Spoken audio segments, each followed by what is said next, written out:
এই ক্ষেত্রে পিজেডটা হচ্ছে 8 সেমি, ব্যাসার্ধ 5।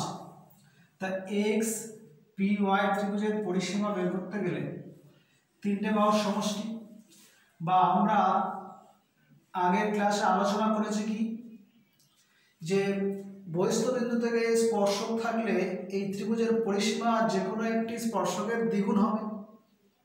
তাই এক্ষেত্রে যদি আমরা এটাকে একটু এক্সটেন্ড করে দিচ্ছি, ধরো জেড ও পি কি এটা আর দিই, তো এই বহিস্থ বিন্দু থেকে এটা স্পর্শক আর এটা ছেদক। তাহলে এখান থেকে একটা সূত্র আমরা আলোচনা করেছিলাম এরকমই, এপি স্কয়ার সমান এপি ইন্টু পিবি। তো এই শর্তটা এখানে লাগালে হবে। যেমন এক্ষেত্রে এপিটা হচ্ছে স্পর্শক, এপি স্পর্শক, আর ছেদক হচ্ছে পি জেড আর ছেদক। তাহলে এটার থেকে আমরা ওই পাওয়ার পয়েন্টের যে ফর্মুলা বলেছিলাম ওটা লাগালে কি হচ্ছে, এপি স্কয়ার সমান P Z into P R. তাহলে পি জেড এর মান জানি 8, পি আরটা হচ্ছে এখানে 8, আর এটা 5 5 10 18, 8 18 আর 144। অতএব এপি সমান হবে √144 সমান 12। তো এপিটা যদি 12 হয় তাহলে ওই ত্রিভুজ এক্স ওয়াই পি এর পরিসীমাটা কি দাঁড়াচ্ছে, পরিসীমা হবে ওই যে স্পর্শকটার দ্বিগুণ, তার মানে 12 ইন্টু এটা যা একক দেবে তাই হবে, তার মানে 24 একক। এটা হলো। এবারে একটা বৃত্তের ভিতরে সমকোণী ত্রিভুজ দিয়ে কয়েকটি আলোচনা করি।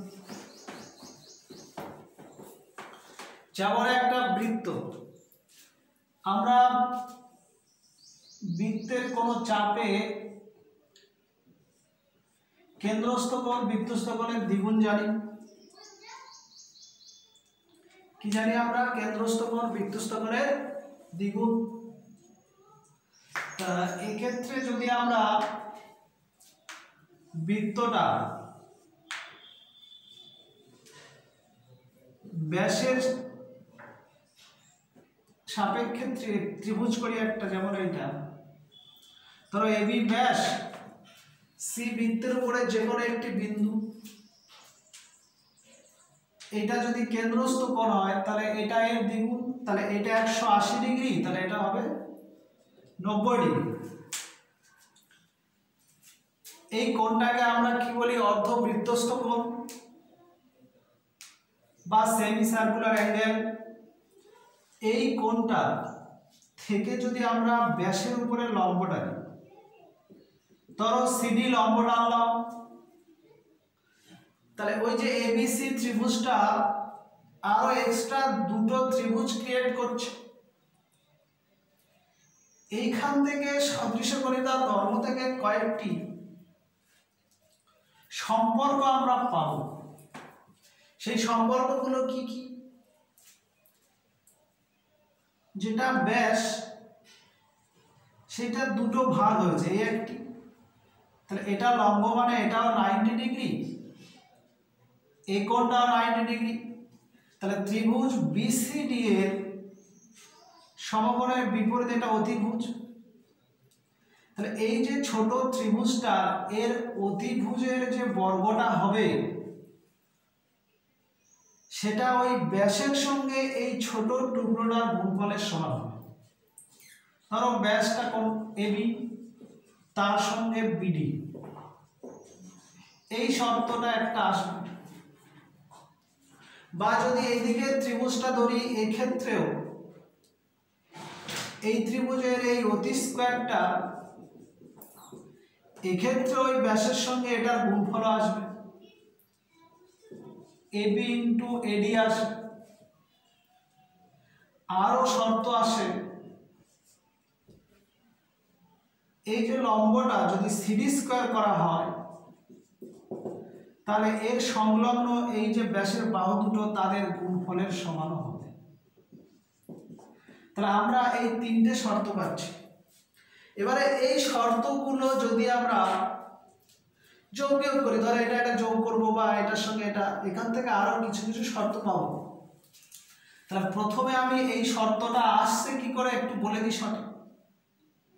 যেমন এই যে ত্রিভুজটা দেখতে পাচ্ছ, এই ত্রিভুজটার এটা সমকোণ আর বড় ত্রিভুজটার এটা সমকোণ, আর এই যে অ্যাঙ্গেলটা এটা ছোটটারও আবার বড়টার, তাহলে দুটো করে কোণ সমান হয়ে যাচ্ছে। কোন ত্রিভুজে? ত্রিভুজ বিসিডি আর ত্রিভুজ এবিসি। এবিসি এর এটা 90 ডিগ্রি, বিসিডি এর এটা 90 ডিগ্রি, এবিসি এর এই কোণটা বিসি এর এই কোণটা একই, বিসিডি এর একই। এবারে এর ক্ষেত্রে আরেকটা অবশিষ্ট এই কোণটার সঙ্গে এটা সমান হবে। তাহলে এই ত্রিভুজ দুটো হচ্ছে সদৃশকোণী। সদৃশকোণী ত্রিভুজের এই যে সমকোণের বিপরীত বাহুটা হচ্ছে বিসি, আর বড় ত্রিভুজের এইটার বিপরীত বাহু হচ্ছে এবি। তাহলে এই বাহু দুটির অনুপাত সমান হবে কার সাথে? এই কোণটার সঙ্গে ছোটটার হচ্ছে বিডি বিপরীত বাহু, আর এটার ক্ষেত্রে হচ্ছে বিসি। তাহলে এখানে আমরা কোণাকুণি গুণ করলে বিসি স্কয়ার সমান হচ্ছে এবি ইনটু এডি বিডি। আচ্ছা, এইটা হয়ে গেল। একইভাবে এই দিকে ত্রিভুজ থেকে এইটা একইভাবে ত্রিভুজ এসিডি সদৃশকোণী ত্রিভুজ এবিসি হবে। এর শর্তগুলো কি? এটা 90, বড়টার এটা, এটা দুটো সাধারণ কোণ, অবশিষ্ট এটার সঙ্গে এটার সমান হবে। তাহলে এক্ষেত্রে তখন এই কোণের বিপরীত বাহুটা হচ্ছে এসি, আর বড়টার 90 এর বিপরীত বাহু হচ্ছে এবি। এই ত্রিভুজটার এই কোণের বিপরীত বাহু হচ্ছে এডি, আর বড়টার এই কোণের বিপরীত বাহু হচ্ছে এসি। এখানেও গুণ করলে হচ্ছে এসি স্কয়ার সমান এবি ইনটু এডি। তাহলে দ্বিতীয়টা হয়ে গেল। তৃতীয় নম্বর প্রুফটাতে আসি। তৃতীয় নম্বরটা কি বলেছি? যে সিডি স্কয়ার সমান এইটার এটা সমান। তাহলে এই দুটো ত্রিভুজের ক্ষেত্রে একটা হচ্ছে ত্রিভুজ বিসিডি আর আরেকটা হচ্ছে ত্রিভুজ এসিডি। এই দুটো ত্রিভুজের 90 ডিগ্রি করে আছে, আবার এই কোণটার সঙ্গে এটা সমান, একটু আগে প্রমাণ করলাম, আবার এটার সঙ্গে এটা সমান। তাহলে এই দুটো কি হচ্ছে? সদৃশকোণী। তাহলে এই সদৃশকোণী থেকে আমরা এটা প্রমাণ করতে পারি এই কোণটার সঙ্গে যেহেতু এটা সমান, তাহলে এর বিপরীতটা হচ্ছে বিডি, এর বিপরীতটা হচ্ছে সিডি, আবার এই ত্রিভুজের এই কোণটার বিপরীত বাহু হচ্ছে সিডি, আর এই ত্রিভুজের এর বিপরীত বাহু হচ্ছে এডি। তাহলে এখানে গুণ করলে হচ্ছে সিডি স্কয়ার সমান বিডি ইনটু এডি। 3 নম্বরটা হয়ে গেল। এবারে আমরা বলেছি কি, এইগুলো যোগ বিয়োগ করলে অনেক কিছু পাওয়া যায়। এইটা কিরকম? 1 আর 2 যদি এইটার এটা যদি আমরা যোগ করি, এটা হচ্ছে 1 নম্বর, এটা 1 নম্বর, এটা 2 নম্বর। তাহলে এইটা আর এটা যদি যোগ করি শর্ত দুটো কিরকম আসে?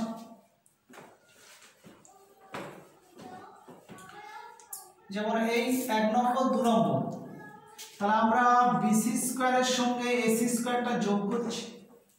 বিসি স্কয়ারের মান আমরা পেয়েছি তো এটা এবি ইনটু বিডি। তাহলে এবি ইনটু বিডি করলাম বিসি স্কয়ারের মানটা, আর এসি স্কয়ারের মানটা কি করছি? এবি ইনটু এডি। এই দুটো ক্ষেত্রে এবিটা আমার কমন যাচ্ছে, গেলে বিডি প্লাস এডি হবে। বিডি আর এডি যোগ করলে কি হয়? এবি। তাহলে এবি ইনটু এবি, তাহলে এখানে এবি স্কয়ার। এই যে ত্রিভুজটা ছিল এটা সমকোণ, এটা অতিভুজ, তার মানে আবার অতিভুজের বর্গটা সমকোণ সংলগ্ন অপর বাহু দুটির বর্গের সমান হলো। এই সূত্রটা আমরা নিচু ক্লাস থেকে 7 8 থেকে জেনে আসছি, অতি স্কয়ার সমান লম্ব স্কয়ার প্লাস ভূমি স্কয়ার। সেটা এখন এসে দেখা গেল হ্যাঁ অতি স্কয়ার সমান লম্ব স্কয়ার প্লাস ভূমি স্কয়ার। এটা হচ্ছে পিথাগোরাসের উপপাদ্য। পিথাগোরাসের উপপাদ্য এটা। কেউ যদি এটা প্রমাণ করতে বলে এইভাবেই সদৃশতা ধর্ম দিয়ে প্রমাণ করা যায়। আমার টপিক যেহেতু সদৃশতার উপরে, সিমিলারিটির উপরে, সেহেতু আমি এখানে এতটাই রাখছি। পিথাগোরাসের ব্যাপার আসলে তার সঙ্গে কিছু প্রয়োগ পরবর্তী ক্লাসে আলোচনা করব। এখন এইটুকু এতটাই মনে রাখা যাচ্ছে যে স্বদেশী গণিত থেকে পিথাগোরাসটা প্রমাণ করা গেল।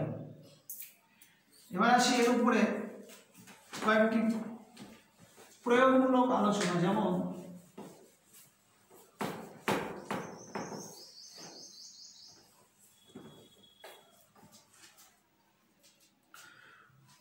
মনে করো দুটো